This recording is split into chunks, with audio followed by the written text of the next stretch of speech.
They used to be known as VD, or venereal diseases. Venereal after Venus, the goddess of love. These days, we talk about STIs, or sexually transmitted infections. A little less poetic, but perhaps more to the point. Now, while the name may have changed, the diseases themselves have stayed pretty much the same, and they've been around a very long time. Syphilis and gonorrhea were recorded over 2,000 years ago or more. Prior to the modern era, treatments were either ineffective, brutal, or both. Syphilis, for example, was treated with the highly toxic heavy metal mercury, which was often applied directly to the affected areas. Ouch! Not very effective treatment and occasionally fatal for the patient. It was often said, one night with Venus, a lifetime with Mercury.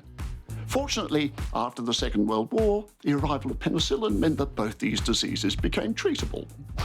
Unfortunately, this led to a certain degree of overconfidence, and combined with the sexual revolution of the 60s, the other STIs became more widespread, things like chlamydia, genital herpes, and the wart virus, HPV. Then in the 1980s, along came HIV and AIDS, which for many years were untreatable and inevitably fatal. Fortunately, advances in modern medicine has meant that HIV is now, for most people, a manageable long-term illness. But the arrival of HIV meant that safer sex practices became more widely used. But in recent years, the public seemed to have developed a bit of overconfidence again, and we're seeing an increase in the usual diseases. And because they may not have symptoms at the start, you may not know if you or your partner are carrying them, which is why getting tested is so crucial.